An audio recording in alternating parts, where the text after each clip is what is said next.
Muito bem, olá a todos. Seja bem-vindo, Diogo. Conectando aqui com o Gabriel. Diogo, bem-vindo, Diogo. Muito bem. Então, aqui estamos. Seja bem-vindo, Manuela Manuela. Fleury, há quanto tempo? Manuela Fleury, hoje eu não vou falar de direito administrativo, prometo. Muito bem. Então, enquanto o pessoal vai entrando aí, a gente pode começar, né? Vai ficar gravado depois. Sim, podemos começar.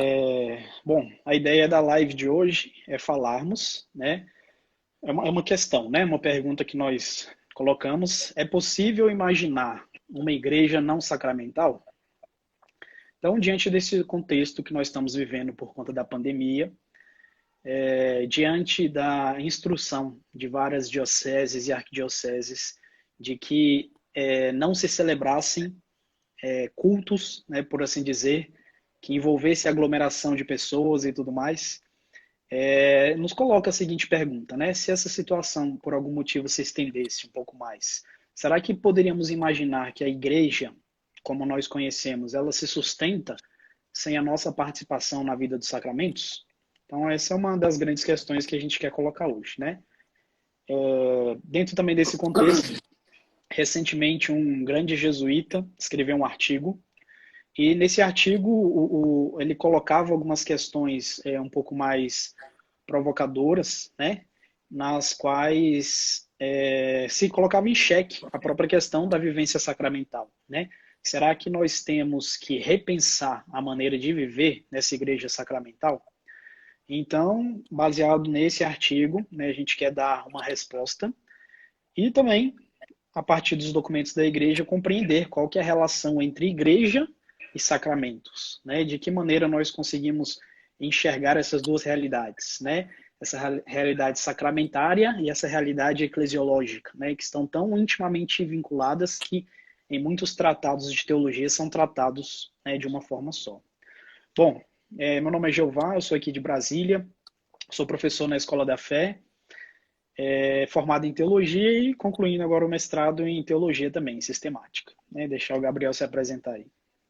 Bom, além de toda essa questão que o Jeová falou sobre a questão da pandemia e da igreja e de como o católico pode viver sem os sacramentos ou privado de alguns sacramentos, sendo essa, devemos lembrar, a realidade constante de algumas comunidades católicas ao redor do mundo, né? Mas para nós, enfim, para nós que vivemos num ambiente que a gente pode chamar de normal, é uma novidade, não é? Estarmos privados aí há mais de 2 meses de missa e da confissão ou de alguns outros sacramentos.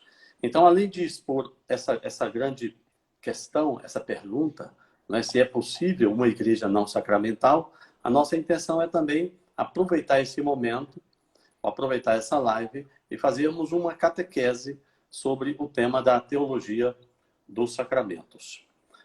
O Jeová já se apresentou, meu nome é Gabriel Campos, nós somos da paróquia Nossa Senhora de Guadalupe, aqui em Brasília.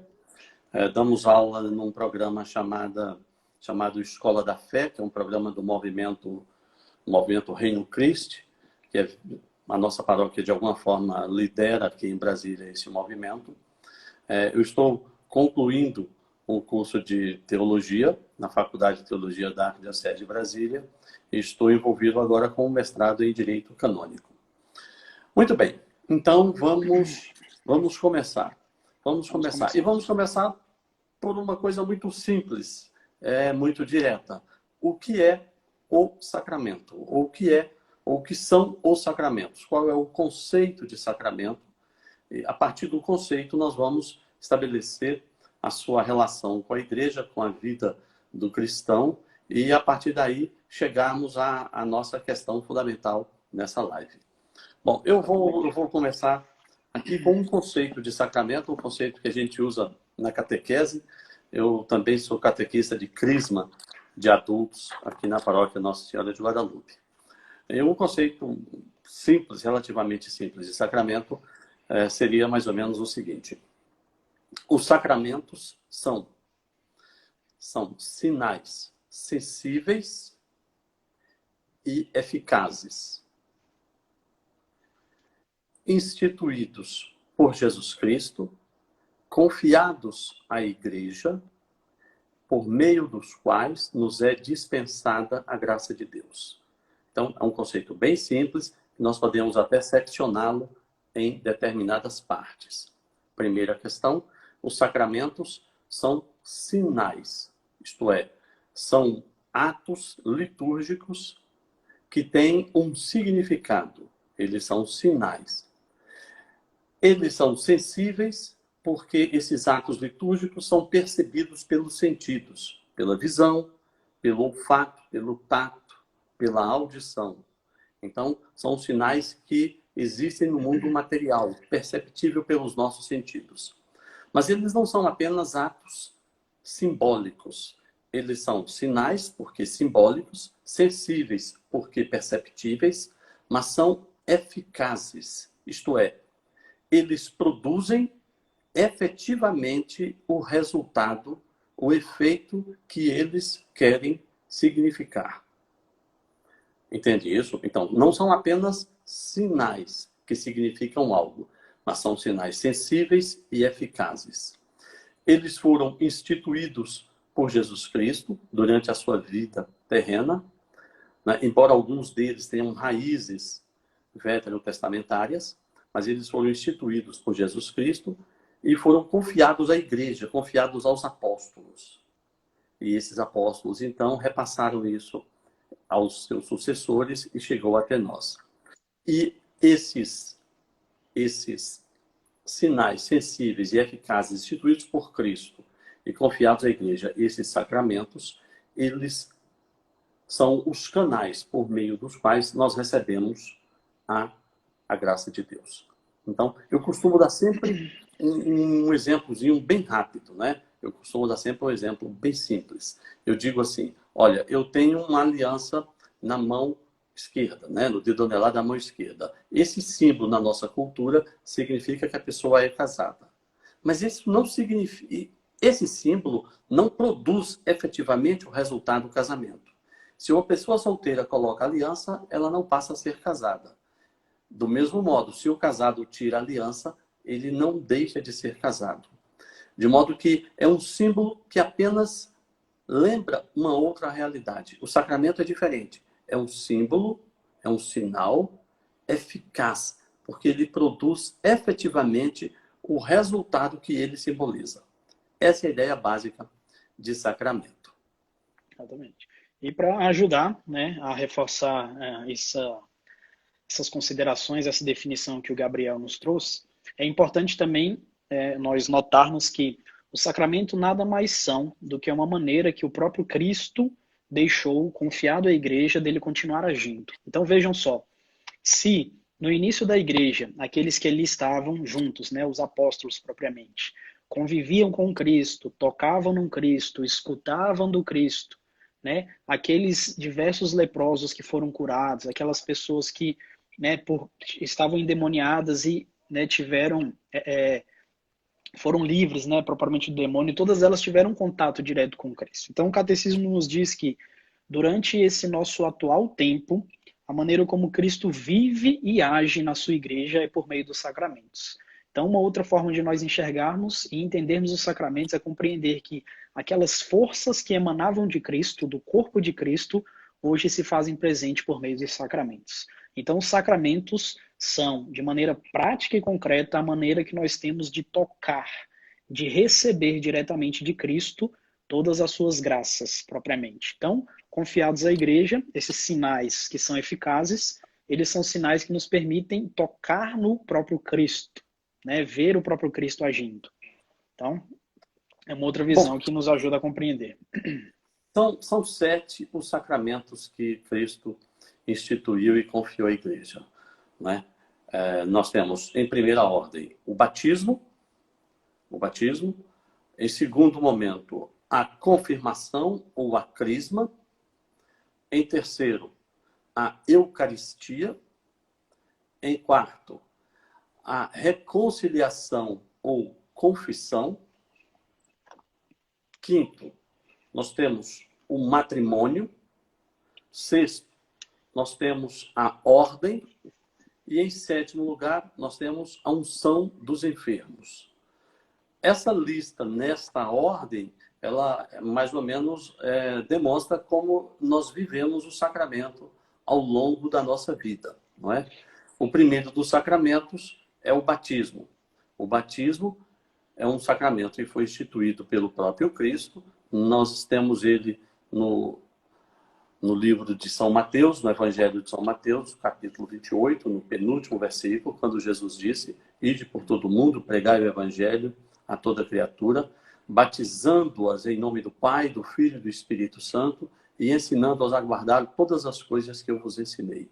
Então, ali Jesus instituiu o sacramento do batismo. E o batismo é o sacramento primeiro, porque é o sacramento que nos introduz na vida cristã, que nos faz cristãos, que nos faz membros do corpo de Cristo. Depois disso, nós temos a confirmação, ou crisma.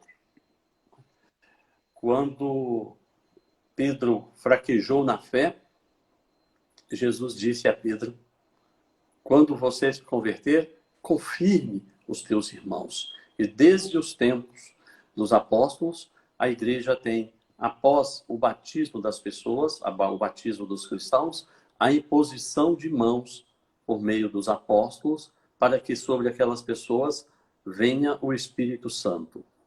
A crisma é o sacramento que confirma, que reforça o cristão na sua caminhada.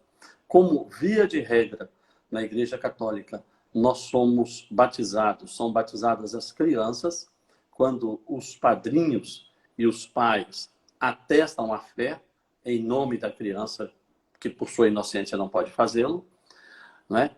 Na idade da razão, essa criança, então, confirma as promessas feitas pelo seu batismo, atesta a sua fé e recebe, então, a imposição das mãos do bispo, por meio do qual lhe é conferida uma unção especial do Espírito Santo.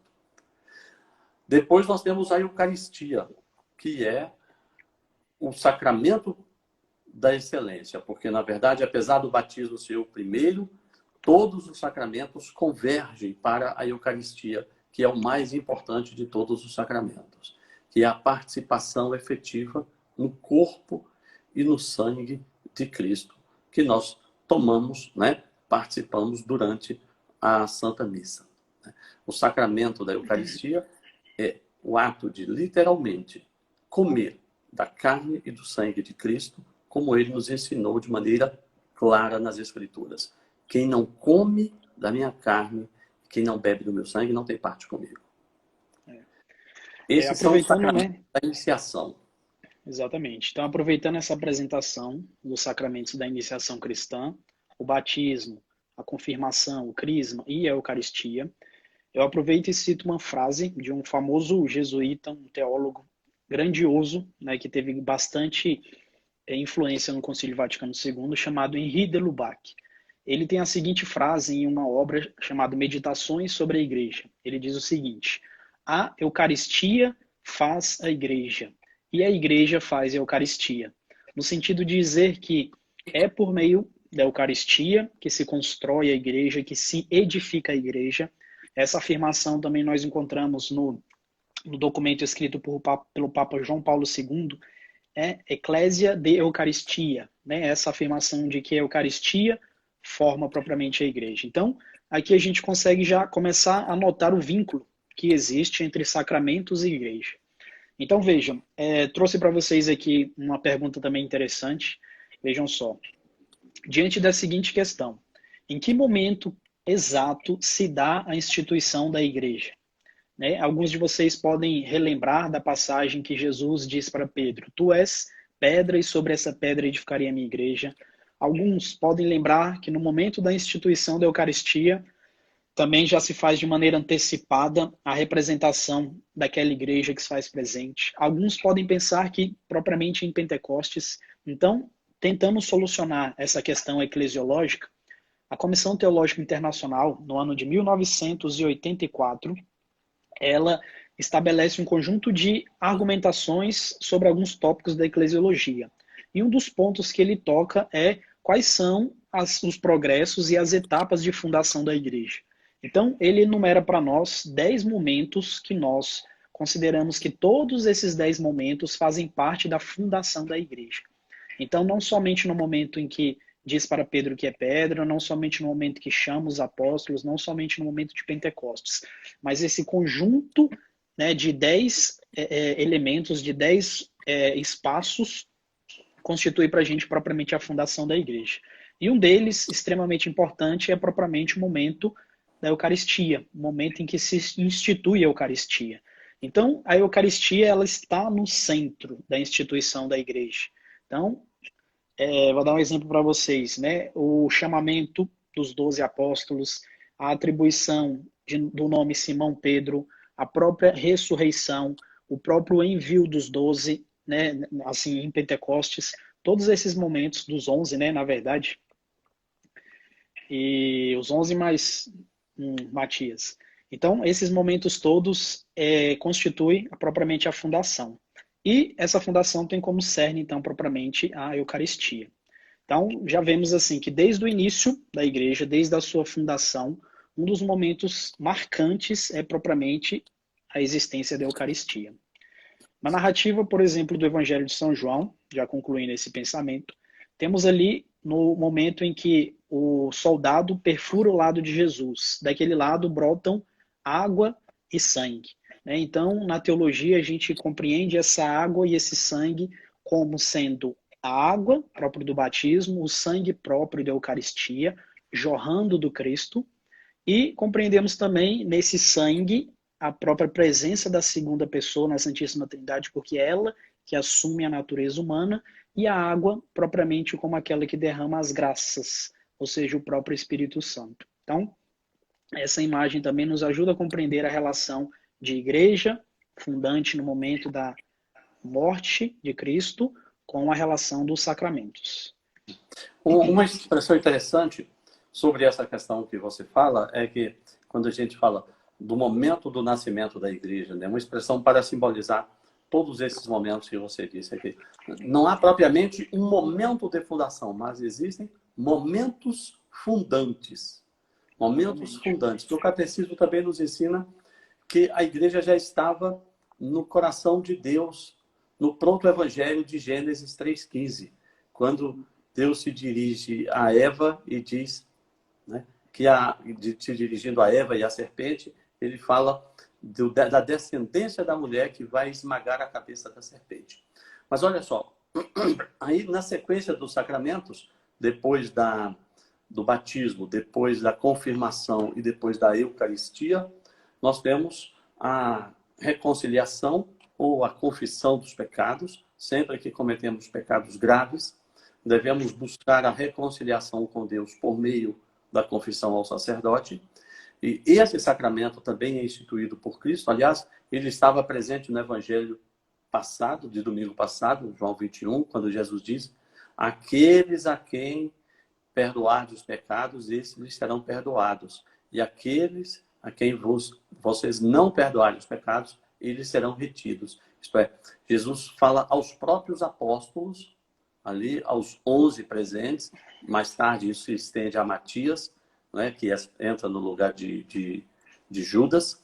Jesus diz aos próprios apóstolos que eles terão, claro, por uma ação in persona Christi, a possibilidade de perdoar pecados e a possibilidade de reter pecados, né? Isso mais tarde vai se desembocar na confissão auricular que temos hoje. Esse sacramento da confissão já entra na categoria de sacramento que nós chamamos de sacramento de cura, não é? Porque nós já somos cristãos, já estamos na igreja, já fazemos parte do corpo de Cristo, mas feridos pelos pecados, nos reconciliamos ou nos curamos por meio do sacramento da reconciliação. Na sequência, nós temos o sacramento do matrimônio e o sacramento da ordem. Veja, esses dois sacramentos sempre aparecem juntos, porque, na verdade, todo cristão é chamado, é vocacionado ao serviço do reino de Deus, seja por meio do sacramento da ordem, não é? Tornando-se um ministro ordenado, um padre, eventualmente bispo, não é? Ou um consagrado de vida religiosa, que não necessariamente está na ordem, mas de alguma maneira a compõe, seja por meio do matrimônio. Não é? O sacramento da ordem é instituído por Cristo junto com o sacramento da Eucaristia na última ceia, quando ele, diante dos 11, Judas saiu antes, ele estabelece, institui o sacramento da Eucaristia, dizendo que aquele pão é verdadeiramente o seu corpo, que aquele vinho é verdadeiramente o seu sangue, e que aquelas pessoas, aqueles 11, aqueles apóstolos, deveriam fazer aquele ato todas as vezes, ou repetidamente, em memória de Cristo. Né? E o sacramento do matrimônio, ele é instituído por Cristo, segundo a Igreja, quando ele inaugura o seu ministério, né? O primeiro ato de Cristo, na sua função de pregar o reino de Deus, é estar presente em um matrimônio. Claro, a união entre homem e mulher, para constituir uma família, é um fenômeno que transcende ao evento religioso. Né? É uma realidade antropológica. Seres humanos sempre viveram em família desde tempos imemoriais. Mas quando Cristo vai a um casamento, realizando ali o milagre de transformação de água e vinho, novamente a água e o vinho que você menciona que jorra do peito do lado de Cristo na cruz. Né? Novamente a presença da água e do vinho, né? Os elementos como elementos eucarísticos. E Cristo transforma água e vinho em um casamento, elevando a união entre homem e mulher com o propósito de constituir família em um sacramento, em um mecanismo, um canal para veicular-se a graça de Deus. Né? E o sacramento da ordem e o sacramento do matrimônio. E, por fim, o sétimo e último sacramento é o sacramento da unção dos enfermos. Né? É dito na Carta a São Tiago: sempre que existir um entre vós doente, chame os presbíteros da igreja para que eles unjam com óleo e orem pelo enfermo. Ainda quando você disse sobre a Eucaristia, Jeová, eu queria só fazer um adendo. Você falou que desde tempos imemoriais a igreja viu na água e no vinho esses elementos eucarísticos. Eu queria lembrar no livro de Atos, capítulo 2, verso 42, se não me engano, né, quando Lucas descreve o início da igreja, dizendo que os primeiros cristãos eram unânimes na doutrina dos apóstolos, veja só, na doutrina dos apóstolos, na tradição apostólica, a igreja é apostólica na sua origem, nas orações e na fração dos pães, isto é, no partir do pão. Então, desde o início da igreja, desde os primeiros dias após o Pentecostes, os apóstolos já estavam celebrando a Eucaristia, já estavam na prática de partir o pão e ter a água e o vinho e o pão partido como elementos de realização e de vivência do cristianismo. Isso você vai encontrar também ainda no livro de Atos, Atos capítulo 20, Paulo, numa cidade da Ásia Menor chamada Troade, Lucas diz assim: e Paulo, estando em Troade, reuniu-se com os discípulos no primeiro dia da semana para estudar as Escrituras e o partir do pão. Então você já tinha ali a liturgia da palavra e a liturgia eucarística, não é? Os dois elementos principais da Santa Missa, os dois elementos principais da liturgia da missa. Bom, mas voltemos à Eucaristia. Desculpe, aos sacramentos. Ao sacramento. Bom, então, tentando, né, continuar fazendo esse vínculo em relação à nossa pergunta principal, né, é possível imaginar uma igreja sem os sacramentos? Né? Então, como nós observamos, esses momentos fundantes que a Comissão Teológica Internacional descreve nesse documento, em 1984, ela coloca que um dos momentos fundantes, dos 10 momentos que ela cita, um deles é a instituição da Eucaristia. Então, a instituição da Eucaristia está como um dos momentos fundantes da Igreja. Nós sabemos também que é por meio do batismo que nós nos incorporamos à Igreja. Então, essa Igreja, conforme o Gabriel colocou, né, que ela foi prefigurada no Antigo Testamento, que ela é instituída por Cristo e ela é manifestada pelo Espírito Santo, ela tem como ponto de partida levar esse próprio Cristo, e levar esse Cristo por meio dos sacramentos. Então, uma das funções da igreja, nós sabemos 3 principais funções da igreja, que é propriamente celebrar a liturgia, ou seja, dar a nós os sacramentos, levar a palavra, evangelizar e propriamente exercer o ofício da diaconia, da caridade.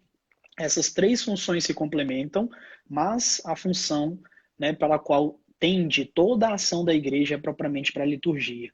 Então veja que o exercício da caridade e da diaconia tende para a liturgia.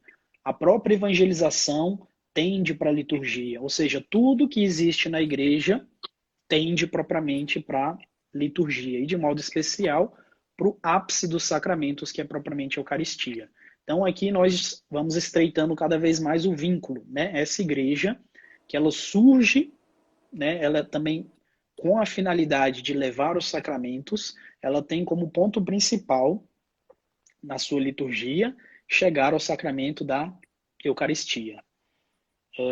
Bom, então a pergunta central, né, que a gente quer tentar responder aqui, existe a possibilidade de uma igreja não sacramental, né, diante da realidade que nós estamos vivendo hoje? É possível imaginar que isso possa perdurar, isso possa continuar, e ainda assim possamos nos definir ou constituir como igreja como tal? Né? É uma pergunta que nos cabe fazer.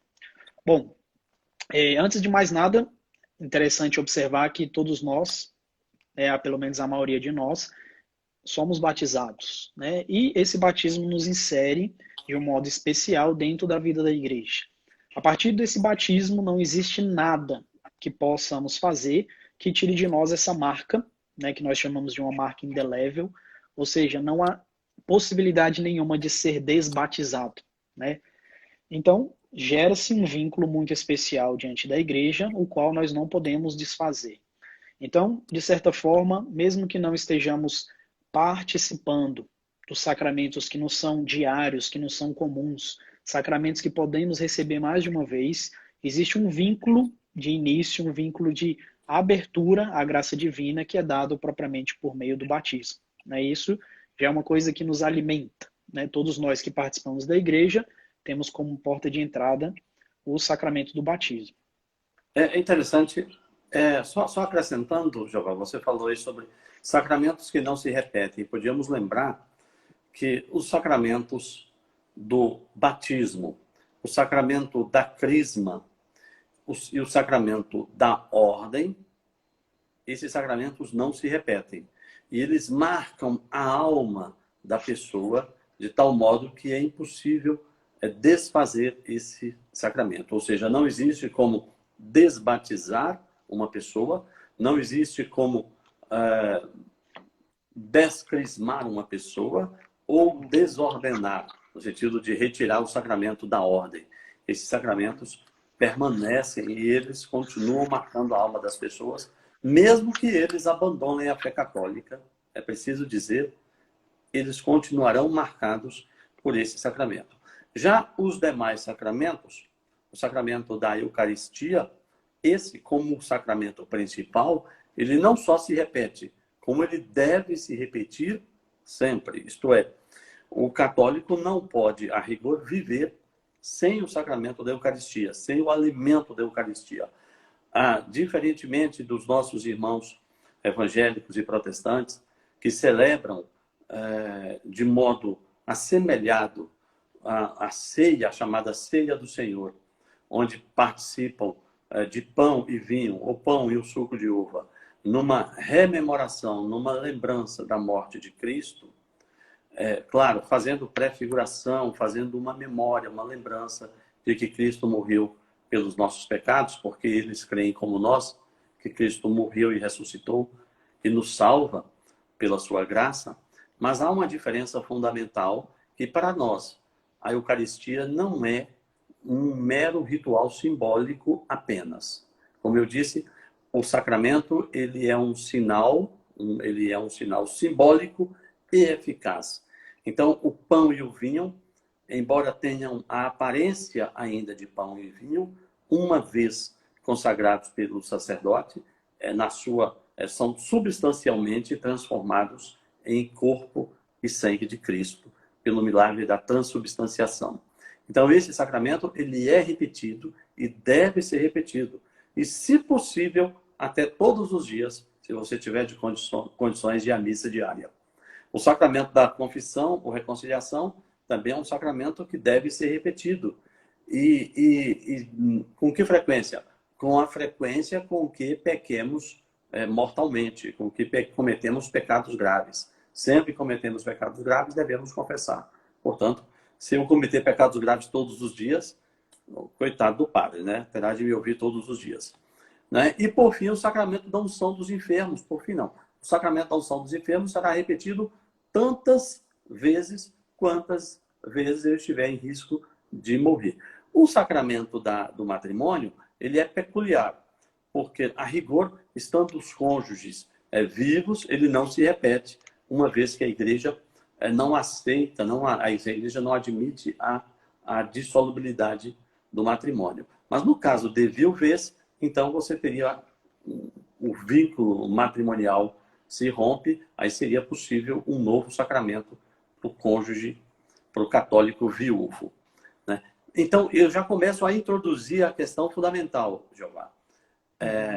Eu só entro na igreja, eu só me torno cristão por meio do batismo. O batismo não é apenas um símbolo.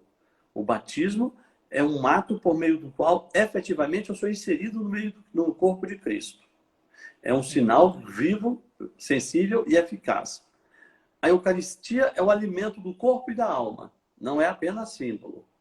A confissão não é simbólica. Quando eu confesso arrependido ao sacerdote, eu sou efetivamente perdoado por Deus. O matrimônio me une a outra pessoa, une o homem e uma mulher, de maneira indissolúvel.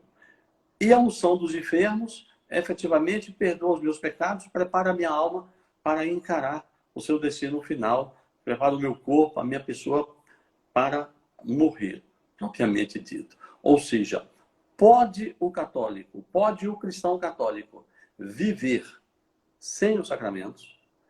Pode a igreja ser uma igreja não sacramental, não administradora dos sacramentos, não gestora dos sacramentos? Ou seja, eu poderia receber a graça de Deus por outros meios, por outros canais, por outros caminhos, que não pelos caminhos dos sacramentos? Essa pandemia nos coloca nessa situação. Sim. Eu acho que esse é o nosso cerne hoje. Exatamente. É interessante, por exemplo, com essa quantidade grande de missas sendo celebradas e transmitidas, né, por meio de canais, pela internet, pela televisão, é muito comum, né, que a gente deixe mais latente, né, mais próximo de nós, o termo comunhão espiritual. E, eventualmente, né, é até válido nos questionarmos, será que a comunhão espiritual que nós realizamos, ela é a mesma comunhão sacramental que nós realizamos na igreja? Então, veja que, né, existem até grandes pensadores, grandes teólogos, um deles, inclusive, um cardeal, ele, diante de uma realidade muito próxima, muito clara, né, que nós temos, que é a questão dos casais em segunda união, esse grande cardeal, ele dizia, né, que era a mesma coisa comungar espiritualmente e comungar sacramentalmente. Então, vejam bem, um grande nome da igreja colocando propriamente essa questão. Então, será que nós também não corremos o risco, né, de pensar da mesma forma? É necessário notar que a comunhão sacramental, ela tem um vínculo, ou seja, a comunhão material, sacramental, receber a Eucaristia na boca, ela tem um vínculo eclesiológico, eclesial, que não existe propriamente na comunhão espiritual. Então, a comunhão espiritual ela pode acontecer, podemos, de alguma forma, receber algumas graças da parte de Deus, realizando essa comunhão íntima com Jesus Cristo. Né? Então, imagina que cada um de nós consegue vincular-se unicamente com Jesus Cristo. Né? Então, diante desse vínculo, que pode acontecer não somente durante a missa, mas em qualquer momento, no momento que você acorda, no momento que você vai dormir, você pode realizar essa comunhão individual, essa comunhão espiritual. Porém, um elemento que fica ausente, que só é possível por meio da comunhão sacramental, é propriamente o nos tornarmos igreja, nos tornarmos com Cristo um só corpo, uma só igreja. Então, vejam que diferença sutil. Uma coisa é entrar em comunhão pessoal com Cristo espiritualmente, e outra coisa é fazer parte da igreja numa só comunhão, no mesmo mistério, corpo de Cristo, povo de Deus, templo do Espírito Santo. Então, nem todas as realidades, ou seja, nem todas as formas de se receber essa gratuidade, essas graças de Deus, elas têm a mesma efetividade que teriam na recepção dos sacramentos. Então, essa colocação que o Gabriel coloca é fundamental. Né? Por exemplo, será que a gente pode imaginar que sem os sacramentos nós conseguiríamos viver bem? Vamos dar o exemplo simples de pessoas que nem sequer ouviram falar de Deus, não tiveram a oportunidade de acolher o Evangelho. Essas pessoas naturalmente não foram batizadas. Será que essas pessoas têm ou não a chance da salvação? É uma questão interessante. Então, temos que, diante dessas pessoas, só podemos pensar o seguinte: estão confiadas à misericórdia de Deus. Deus, né, por meio da sua sabedoria, da sua providência, há de encontrar caminhos próprios para salvar aquelas pessoas ou não. Mais uma coisa que nós temos e revelada para nós nas Sagradas Escrituras é que é por meio do batismo a garantia que nós temos de acolher a salvação. Então, essa igreja que tem como principal objetivo santificar os homens e unir os homens a Deus, deixa para nós de maneira bem concreta um sacramento que nos insere na vida da graça, que nos insere na vida da salvação e que abre realmente as portas para que possamos chegar um dia à eternidade. Então, é possível imaginar uma igreja sem sacramentos? De certa forma, né, podemos imaginar que nós, né, podemos estar sem esses sacramentos. Mas perdemos uma coisa que é muito própria, que é essa garantia, essa essência que está para nós justificada pelos evangelhos, que está para nós justificada pela própria tradição e ensinamento da igreja. Bom, São Paulo, na carta aos Romanos, no capítulo 2, se não versos 14 e seguinte, ele dá a resposta para essas pessoas que não conheceram a Cristo, né?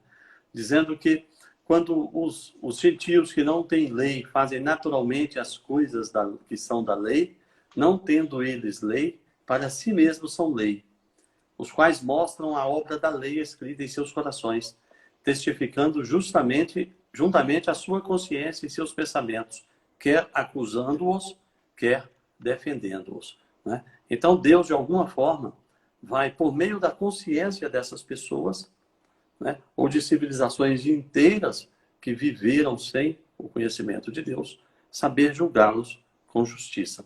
Mas sobre essa questão, então, somos admitidos na igreja pelo batismo, somos confirmados na igreja pela crisma, somos alimentados pela Eucaristia e somos curados pela unção dos enfermos e perdoados pela confissão. Ou seja, toda a nossa vida está marcada pelo sacramento.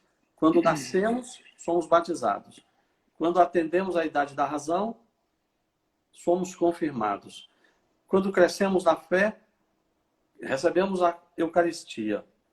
Quando nos tornamos adultos, seguimos a ordem ou o matrimônio. Quando pecamos, confessamos. Quando estamos doentes, temos a unção dos enfermos. Não é? Ou seja, a vida cristã é permeada pelos sacramentos. É marcada pelos sacramentos. Mas estamos agora dizendo assim, estamos privados, de certa forma, de boa parte dos sacramentos. por conta de uma situação que é essa pandemia. Eu me lembro outro dia de um ensinamento do padre Paulo Ricardo, falando falando de uma questão interessante, que é a fé e a razão, e o risco do fideísmo e do racionalismo, né? Sendo que a Igreja condena tanto o fideísmo como condena o racionalismo. Deus nos deu a razão para compreendermos que existe uma doença de alto poder de contágio, inclusive com muitas mortes. Existe uma doença, então, com alto poder de contágio. Pelo conhecimento científico, nós sabemos como esse contágio se dá e sabemos como podemos evitá-lo, né? E, apesar de termos a fé de que Deus pode curar doenças, mas como Deus nos deu a razão para sabermos como evitar a doença, né, nós não podemos cair no pecado do fideísmo e dizer, não, vamos para a igreja, vamos lotar o templo, vamos fazer nossas missas, vamos receber a Eucaristia, vamos confessar lá na igreja, vamos encher os bancos, não é? Porque Deus vai nos curar. Ora, Deus nos deu a razão para conhecermos como evitar as doenças. Então, nós devemos utilizar essa razão, em vez de cairmos no pecado do fideísmo, né?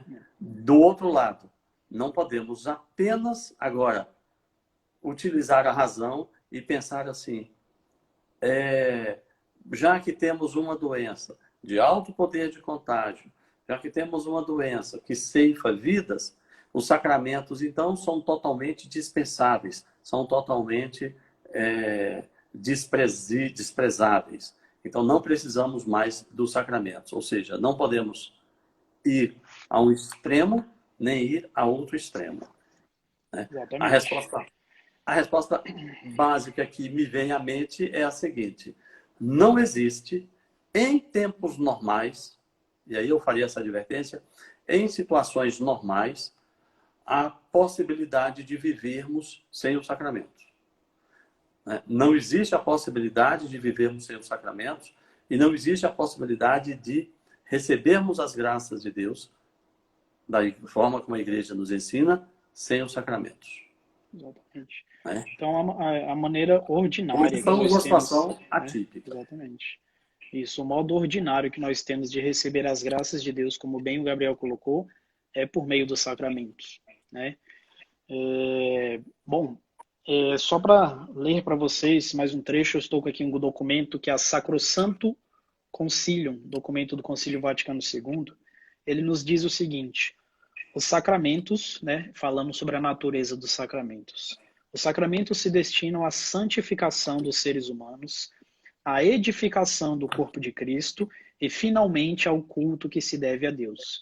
Então, destaco esses 3 pontos e vejam a importância de cada um deles. Os sacramentos nos ajudam na nossa santificação. Então, uma vez o homem, criado à imagem e semelhança de Deus, em plena comunhão com Deus, perde essa capacidade de se relacionar com Deus por meio da culpa original, do pecado original. E esse pecado original, ele escurece a nossa inteligência e ele deixa de maneira fraca a nossa vontade. Então, estamos suscetíveis a enxergar a verdade e fecharmos os olhos a ela, ou vermos uma coisa que é verdadeira e não termos força suficiente para desejar e para buscar. Então, a nossa vontade se encontra fragilizada e a nossa inteligência ela encontra obscurecida por conta do pecado original. E é por esse motivo que a economia sacramental, ou seja, a maneira que Deus encontra de nos salvar, se dá por meio dos sacramentos. Então, os sacramentos, eles, como o Gabriel bem colocou, antropologicamente, eles tocam em todas as etapas da vida do homem, desde o seu nascimento, por meio do batismo, até o momento da sua morte, por meio da unção dos enfermos. Ele pega esses elementos que são naturais da vida do homem, nascer, comer, procriar, morrer, e dá um plus de graça, por assim dizer. Eleva aquela condição que era simplesmente humana a uma condição que é capaz de tocar na natureza divina. Então, os sacramentos santificam, retiram de nós essa qualidade de ser simplesmente pecadores e nos colocam mais próximos de Deus. Edifica um corpo de Cristo, ou seja, por meio do sacramento, nós conseguimos fazer parte de uma só igreja. E essa igreja, que é o próprio corpo de Cristo, nas suas funções de evangelizar, de se santificar por meio dos sacramentos, de instruir, ou melhor, de exercer a caridade, começa a crescer propriamente. Então, o sacramento não somente nos insere na vida da igreja, mas ajuda a edificar essa igreja, faz crescê-la, faz com que outros possam participar, ser membros. E, por fim, os sacramentos nos ajudam no culto a Deus. O Ratzinger, em uma das suas obras de liturgia, ele fala para nós que o culto a Deus, ele tem por detrás uma realidade muito interessante. No momento da adoração a Deus, duas realidades, né, não nos fogem à mente. Uma delas é reconhecer a Deus da maneira como Ele é e reconhecer nós na nossa condição de pequenez humana. Então, reconhecer que nós temos que adorar a Deus, prestar um culto a Deus, é reconhecer que três coisas. A verdade não se encontra em nós, mas se encontra externa a nós. Então, a verdade não é minha nem sua para que possa ser nossa. Começamos a compreender que a realidade de vida ela está muito além das nossas capacidades. Segundo, né, começamos a olhar para a nossa condição diante de Deus. Então, somos criaturas, somos pequenos, somos literalmente miseráveis e Deus, na sua onipotência, é grande. Reconhecemos um outro fundamento da vida. Nós somos contingentes, podemos passar, mas Deus propriamente não pode. E por fim, uma terceira atitude, somos convidados no ato de adoração a nos desfazermos de nós mesmos para dar espaço para Deus preencher. Então vejam que bonito, o sacramento toca a santificação pessoal de cada um, ele molda a igreja, edifica a igreja e ele constitui uma forma excepcional de nós nos reconhecermos como criaturas diante de Deus, né? Então essas três realidades também são importantes de destacar. Uma questão que eventualmente pode suscitar uma dúvida, uma pessoa pode pensar, é o seguinte: bom, por que razão eu preciso dos sacramentos? Por que eu não tenho um acesso livre e direto às graças de Deus? Por que eu não tenho acesso direto à graça de Deus? E porque eu dependo da igreja e dependo dos seus ministros ordenados, padres e bispos, né, para que eu obtenha o sacramento. Veja só, quando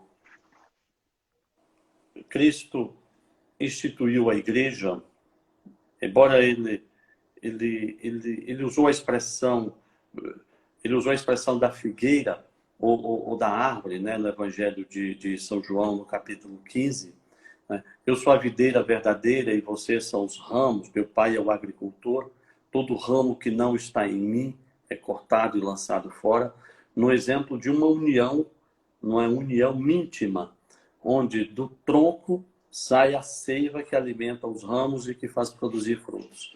Mais tarde, na carta aos Romanos, São Paulo utilizou da figura do corpo humano para simbolizar a igreja, né? Dizendo que Cristo é a cabeça deste corpo e nós somos os seus membros. A verdade é que a concepção da igreja para nós católicos é literalmente o corpo de Cristo. Um corpo que tem uma cabeça, que é Jesus Cristo, e que nós estamos unidos como membros. De tal forma que é impossível conceber um membro dissociado, separado, rompido deste corpo. Não é? Se você imaginar o acesso direto a Deus, como propôs, por exemplo, no passado, Martinho Lutero, se você imaginar o acesso direto a Deus, você rompe a noção de corpo de Cristo, você rompe a noção de unidade da igreja, você rompe a noção de organicidade da igreja. Né? Eu somente sou batizado por um integrante, por um ministro da igreja, embora o batismo tenha uma exceção específica, que a gente pode falar. Eu somente sou crismado pelo bispo. Eu somente recebo a Eucaristia de um sacerdote. Eu somente recebo perdão por meio de confissão a um sacerdote. Da mesma forma, a unção dos enfermos. E afim. Ou seja, não se concebe a ideia de um católico isolado, de um católico que vai viver fora da igreja ou que vai viver dissociado da igreja. É preciso que haja essa união entre o católico e a igreja por meio dos seus ministros ordenados. Até a nossa própria noção de comunhão, Jeová, é preciso entender. Por exemplo, nós estamos aqui em Brasília, nós fazemos parte da paróquia Nossa Senhora de Guadalupe. E lá nós temos um pároco, o Padre Marcelo. Então nós, ali na paróquia Nossa Senhora de Guadalupe, estamos em comunhão uns com os outros, né, juntamente com o pároco. Os párocos e os demais padres de Brasília estão todos com as suas paróquias em comunhão com o nosso bispo. E os bispos do mundo inteiro estão todos em comunhão com o Santo Padre, com o Papa. Ou seja, a forma como a igreja se organiza é essencialmente um modelo orgânico, de união, ser tão forte quanto a união do galho no tronco, como o do membro ao corpo. É dessa forma que nós não concebemos a ideia de um cristão que possa, num acesso livre e direto a Deus, né, prescindir da vida sacramental, prescindir da igreja, prescindir do sacerdote. Exatamente. E tem uma pergunta aqui que colocaram para nós. Bom, a gente já vai encerrando, não sei se fiquem à vontade para poder enviar perguntas, né? Nós vamos tentar responder, vamos deixar esses minutos finais para responder as questões. Né? Perguntaram aqui para a gente, qual o verdadeiro valor da comunhão espiritual? Ainda não poderei participar das missas, pela idade. Tenho participado das missas online diariamente e me sinto muito abençoada com a comunhão espiritual. Então, né, como bem colocamos aqui, a comunhão espiritual há de permitir expressar diante de Deus esse desejo ardente de querer participar da Eucaristia. Então, por meio da comunhão espiritual, nós podemos realizar aquelas 4 ações, né? Tem uma pequena oração que diz, Senhor, eu creio, adoro, espero e amo-vos. Né? Então, aqui temos expresso as 3 virtudes teologais, crer, a esperança, a caridade, a fé, a esperança e a caridade, e propriamente a atitude de adoração. Então, por meio da comunhão espiritual, nós conseguimos expressar a nossa fé, nós reconhecemos que existe verdadeiramente Jesus Cristo na Eucaristia, que deve ser adorado, que essa realidade sacramental, ela, como Gabriel bem colocou, é um símbolo que realiza, né? Percebemos essa memória eucarística sendo realizada, não é simplesmente um sinal que aponta para alguma coisa, mas um sinal que tem a realidade presente em si mesmo. Conseguimos, diante de Deus, expressar o nosso desejo de esperar pela vida eterna, então a esperança, ela está latente nesse nosso desejo de comunhão espiritual. Conseguimos expressar também diante de Deus o nosso amor, de dar respostas a esse amor de Deus. Então, uma vez que somos amados, respondemos a Deus também com amor. E propriamente somos capazes de realizar essa atitude de adoração, ou seja, diante de Deus, nos reconhecermos pequenos. Então, a comunhão espiritual nos permite uma relação muito própria e individual com o próprio Cristo, com o próprio Deus. E essa relação, ela permite com que nós, né, não só tenhamos na nossa vida alguns dos resultados da recepção dos sacramentos, como, por exemplo, o sentir-se bem, o bem-estar, o sentir-se alimentado espiritualmente, o sentir a força para realizar os sacramentos, como ela também permite com que nós estejamos mais próximos de Cristo. Mas uma coisa que a comunhão espiritual propriamente não permite a nós é esse vínculo eclesial, né? Essa união com o corpo de Cristo e toda a igreja, que ela é fundamental, porque nós não vamos nos salvar sozinhos, vamos nos salvar por meios do corpo de Cristo. Esse vínculo eclesial, ele fica descabido. Então, a comunhão espiritual seria uma forma que nós temos de não nos afastarmos no que diz respeito ao amor, à esperança e à caridade do Cristo, enquanto não podemos viver esse vínculo completo e concreto que se dá por meio da vivência sacramental. E Bom, quanto, não sei se tem outra pergunta, mas eu queria comentar, em favor da Regina também, e daquelas pessoas que eventualmente estão na missa e eventualmente não queiram, não possam se aproximar da comunhão, ou o casal em segunda união, que também tem essa situação, para entender a seguinte situação. Bom, eu não terei, numa situação dessas, a participação no corpo de Cristo. Eu não vou consumir o corpo, eu não vou participar efetivamente da comunhão, recebendo o corpo e o sangue de Cristo. Mas eu devo ver Cristo presente, primeiro, na Assembleia. Eu estou na missa, ainda que online, Regina. Você está ali assistindo a missa e você sabe que existem pessoas reunidas em nome de Jesus, não é? Para assistir aquela missa. Ou quando você está propriamente na missa e não vai comungar. Jesus disse que onde houver 2 ou 3 reunidos em meu nome, ali eu estarei no meio deles. E você lembra que o primeiro ato da missa é quando o Padre nos chama, reunidos em nome do Pai, do Filho e do Espírito Santo. Então, na nossa própria reunião, estamos em nome de Cristo, e ali já está Cristo presente pela Assembleia. Segundo, na liturgia da palavra, na leitura da Bíblia, no canto do Salmo e na proclamação do Evangelho, nós já temos ali Cristo novamente, porque Cristo é o Verbo de Deus. Ele é a palavra que se fez carne. Então, Cristo está presente, né, dentro da Assembleia, porque estamos em nome dele. Ele está na palavra que é proclamada, que é lida e ouvida, e essa palavra é viva e vai produzir efeitos. E Cristo está na Eucaristia, que mesmo não podendo eu consumir, eu posso ver, eu posso ouvir as palavras sacramentais do Padre e posso adorar a Cristo naquele instante. Então você tem essas 3 dimensões de ter Cristo presente, e é nessas 3 dimensões que você faz a sua comunhão espiritual. Você está diante do próprio Cristo. Temos mais alguma pergunta, Jeová?